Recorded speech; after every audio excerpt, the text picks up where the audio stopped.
Class 12th economics annual exam 2026 MP board का जो आपका सुबह पेपर है यानी कि 13 फरवरी का जो पेपर है उसके लिए एक बेहतरीन से सिलेक्टेड क्वेश्चनों को से लिया हुआ एक मॉडल पेपर आपको प्रोवाइड कराने की कोशिश कर रहा हूं। मेरी तरफ से तो पूरी तैयारी कर ली है, मैंने तो कमर कस ली कि हमारे बच्चों को अच्छे नंबर स्कोर कराने की, ठीक है, क्योंकि मैंने आपकी पूरी लगभग 2 से 3 दिन तक अच्छे से तैयारी कराने की कोशिश भी की है।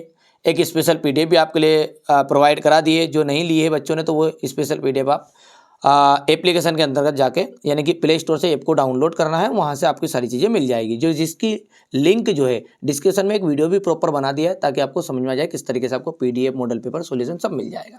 ठीक है, तो आइए समझते हैं समय ना गवाते हुए इकोनॉमिक्स का सेट बी को अच्छे से सोल्व करेंगे, है ना। चलिए पहला क्वेश्चन पढ़ते हैं। उस केंद्रीय समस्या की पहचान कीजिए जो उत्पादित की जाने वाली वस्तुओं की मात्रा से संबंधित है। ठीक है, तो यहाँ पर क्या उत्पादन किया जाए, ये इसका राइट आंसर रहने वाला है। जब सीमांत उपयोगिता शून्य हो तब कुल उपयोगिता रिक्त स्थान होती है, मतलब है ना, मतलब इस तरह से ऑप्शन दिया है वो तो रिक्त स्थान में बजाय कैसे आ जाए कि जब सीमांत उपयोगिता शून्य है तब कुल उपयोगिता कैसे हो जाती है, स्थिर हो जाती है। ठीक है, कीमत अनुपात जो है P X by P Y का ढाल सूचित करता है, तो इसका ढाल सूचित करता है, दा ऑप्शन रहेगा आ और सा दोनों, यानी बजट रेखा और कीमत रेखा। कौन सी लागत शून्य हो सकती है, कौन सी लागत शून्य हो सकती है, तो परिवर्तनशील जो लागत है वो शून्य हो सकती है। अवसर लागत है, अवसर लागत है अगले श्रेष्ठ विकल्प त्याग की जो लागत है वो आपकी अवसर लागत है। एक सरकारी बजट, एक ज्यादा बड़ा हो गया क्या, एक सरकारी बजट राजस्व 20,000 करोड़ तथा उधारी 50,000 करोड़ है तो वित्तीय घाटा होगा। ठीक है भैया, तो इसका वित्तीय घाटा कितना होगा, ठीक है, राजकीय कोष बराबरी पे होता है कुल उधारी बराबरी पे, ठीक है, तो कुल उधारी होगा 50 करोड़, तो यहां पर अपना आंसर जो है वो 50 करोड़ ही वित्तीय घाटा। ठीक है भैया, आगे बढ़े। यहां से पहला हमारे इंग्लिश मीडियम वाले बच्चों के लिए है, तो पहले में ए ऑप्शन राइट रहेगा, दूसरे की बात करें तो सी ऑप्शन राइट रहने वाला है, और तीसरे में आपका बोथ ए एंड सी रहेगा।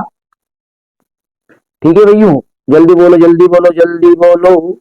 ठीक है, यहाँ पर आपका बी ऑप्शन राइट है, और 5th नंबर में आपको यदि बात करें तो सी ऑप्शन है, हो गया, और यहां से आपका अंतिम जो है उसमें ए ऑप्शन राइट रहेगा। अब आगे बढ़ते हैं रिक्त स्थानों को समझते, थोड़ी सी क्वालिटी बढ़ा देना है ना बाबू, थोड़ा सा यार मैंने लाइट ये बल्ब बल्ब भी सब लगा लिया, जिसके बाद भी थोड़ा सा मोबाइल ही कमजोर है वो तो करेंगे हाथ थोड़ा सा। चलिए आगे देखते हैं, उत्पादन की प्रति इकाई लागत को क्या कहते हैं, तो औसत लागत कहा जाता है। क्या कहते हैं, औसत लागत कहते हैं। एक पूर्ण प्रतियोगिता बाजार में फर्म की कीमत, ठीक है, फर्म की जो कीमत है रिक्त स्थान होती है बाजार द्वारा निर्धारित होती है, तो यहां लिख देंगे बाजार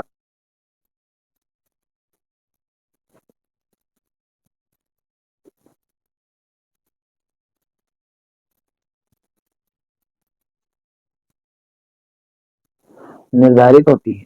पूर्ति की लोच वस्तु की रिक्त स्थान और पूर्ति की मात्रा के गुणात्मक संबंध को दर्शाती है, तो ये कीमत आ जाएगा इसमें ना, वस्तु की कीमत और पूर्ति की मात्रा के गुणात्मक संबंध को दर्शाएगी। किन्स का रोजगार सिद्धांत जो है किस पर निर्भर करता है, तो प्रभावी मांग पर निर्भर करता है। किस पर, प्रभावी मांग पर निर्भर करता है। जीएसटी एक कर है, तो जीएसटी जो होता है वो ये आपका है अप्रत्यक्ष कर, जीएसटी क्या है आपका, अप्रत्यक्ष कर है। यानी पोर्टफोलियो निवेश भुगतान संतुलन खाते का एक हिस्सा है, तो राजधानी, राजधानी हो गया। अब ये हमारे बच्चों को, इंग्लिश मीडियम वाले जो बच्चे हमारे, उनके लिए देख सकते हैं, थोड़ा सा यहाँ से वो रीड कर लेंगे ना। हो गया, बोलो जल्दी, बोलो जल्दी, बोलो। करा कि नहीं करा रे नमूनो, इतना कर लिया भाई। भगवान, हाथ भी दुखे ना, पाँव भी दुखे लगता। चलिए अब अगला है यहाँ पर सत्य सत्य में कि दो अभिमान वक्र एक दूसरे को काटते हैं। तो देखिए अभिमान का मतलब क्या है, यहाँ पर उदासीनता वक्र है ना, तो ये कभी भी एक दूसरे को प्रतिषेध करते नहीं है, तो प्रतिषेध नहीं करेंगे तो काटेंगे नहीं, तो ये बात हो गई आपकी असत्य।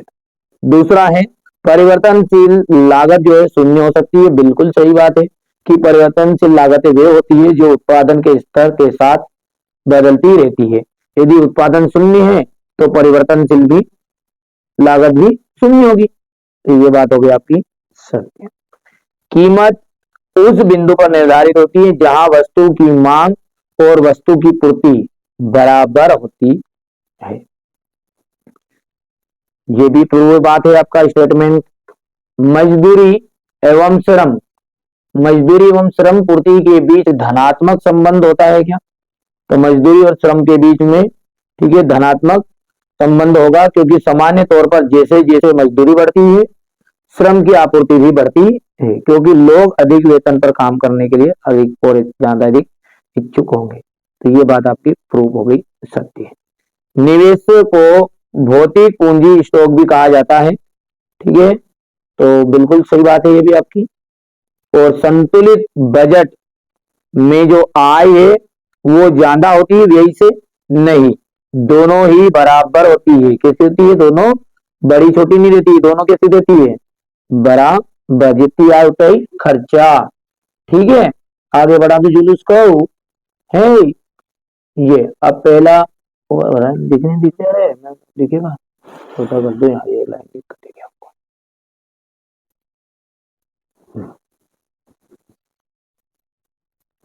हो गया।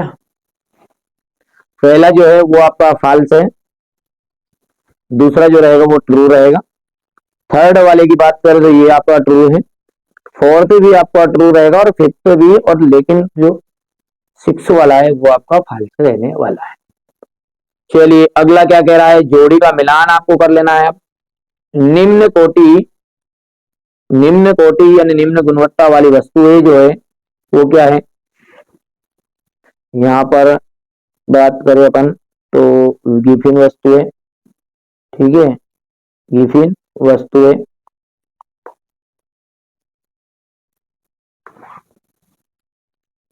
चलिए तो पहला सही बोला था मैंने कि निम्न कोटि की वस्तुएं जो है गिफिन वस्तुएं आएगी। अनिवार्य वस्तुओं की जो मांग है उसको बेलोजदार कहते हैं, ठीक है, इनलेस्टिक आ जाएगा, ठीक है। राष्ट्रीय आय का अध्ययन, राष्ट्रीय आय का जो अध्ययन है समष्टि अर्थशास्त्र के अंतर्गत एनएनपी का क्या जाएगा, शुद्ध राष्ट्रीय उत्पादन, ये फोर्थ वाला हो गया है। ग्राहकों से जमा स्वीकार, ठीक है, कौन करती है? तो व्यवसायिक सॉरी व्यापारिक बैंक करती है, कौन सा है? फिफ्थ हो गया। और एपीसी, ठीक है, इसका सीवाई आ जाएगा, सीवाई का मतलब है चक्रीय प्रवाह, ठीक है भैया, तो ये सिक्स हो गया। और किन्स का आय विश्लेषण, तो अल्पकाल या अल्पकालीन छोटी अवधि भी बोल सकते हैं इसको, इस तरीके से ये आपका सातवां हो गया। कर दोगे? हो गया भैया। अब देखो इसको भर देता हूं मैं आपको। थर्ड वाला है, ये फिफ्थ है, ये फर्स्ट रहेगा, ये सिक्स रहेगा, ये सेवंथ रहेगा, टू रहेगा, फोर रहेगा, ठीक है। बार बार थोड़ा सा इसलिए यार मेरे को ऐसा लग रहा है कि थोड़ी क्वालिटी गड़बड़ तो नहीं आ रहा है, ऐसा नहीं हो कि आपको साफ साफ नहीं दिखे, कमेंट में बता देना यार, तो वीडियो बन जाएगा, देख लो। सही है नहीं? चलो तो फिर आप आगे बढ़ो तो जुलूस। चलिए जो चीजें थोड़ी सी बड़ी बड़ी थी उनको मैंने भर लिया है। देखिए मांग की कीमत लोच से क्या अभिप्राय है? तो कीमत में परिवर्तन के कारण मांग में जो परिवर्तन होगा उसी को कहेंगे मांग की कीमत लोच, ठीक है।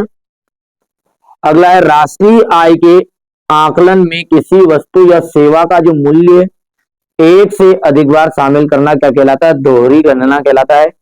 मुद्रा की जो परिभाषा है, बहुत सारी मुद्रा की परिभाषा, एक नॉर्मल परिभाषा यहाँ पर लिखी मैंने कि वहां वस्तु जिसे सामान्य स्वीकृति प्राप्त हो मुद्रा कहलाती है। अच्छा, मुद्रा वहां है जो मुद्रा का कार्य करे, ये भी एक साधारण परिभाषा है सी इसकी। ठीक है, मुद्रास्फीति किसे कहते हैं? तो मुद्रा के मूल्य में जो गिरावट होता है उसी को कहते हैं मुद्रास्फीति। ठीक है, औसत औसत उपभोग प्रवृत्ति और औसत बचत प्रवृत्ति का जो योग होता है वो कितना होता है? तो इसका फॉर्मूला होता है, देखो बेटा ये ना, ये एपीसी, ठीक है, औसत उपभोग प्रवृत्ति प्लस एपीएस, सुने होगा आपने, पढ़ा है, इज इक्वल टू 1 हो गया। उस कर का नाम बताइए जिसका भार कर कर चुकाने वाले व्यक्ति पर ही पड़ता है। तो प्रत्यक्ष कर, डायरेक्ट टैक्स, तो छठा जो है इसका जाएगा प्रत्यक्ष। लोचपूर्ण विनिमय दर का निर्धारण कौन करता है? तो मांग और पूर्ति।